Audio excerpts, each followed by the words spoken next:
Es gibt Neuigkeiten aus dem Grünbohnenland. Das Hannes Flessner Revival. Bimeter in Nördig.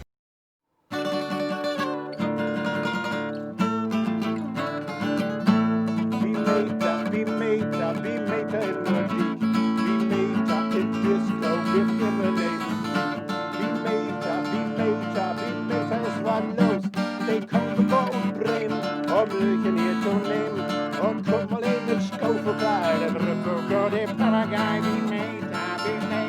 Bimeter in Nördig. Bimeter in Disco with Lemonade. Da los ist, kannst du fühlen, denn das ist ein Jasmine Föhn. Dixieland, da kommt ein Brunnen. Mode, Kinder nach, Herzen dann am Vatikan. Bürger ist Professor Kuhn. Doktor und Millionär, kann sehen. Richter wird begeistert, mit sie rechte Bimeter in Nördig. Bimeter in Disco mit Musik.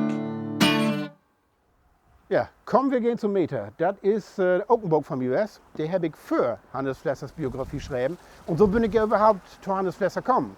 Weil natürlich habe ich mich dann auch darum gekümmert, wo dieser Song von Hannes Flesser bei Meter durch Tostan gekommen ist. Dann habe ich die Witwe besucht. Und der hat sich mir das allem erzählt. Und das Hannes und Meter, das ist ja so ein Kultwirtchen, der ist ja lang tot, aber er kennt ihn noch, nicht nur Leute hier aus Friesland.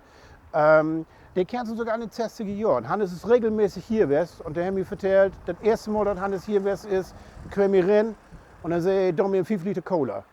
Und Meter hat ihm 5 Liter Cola ingeschenkt. In Emmer, in Plastikemmer. Ob er dann getrunken hat, weiß ich nicht. Aber da gibt viele Anekdoten und Meter hat sich dann nach der Hand sozusagen revanchiert.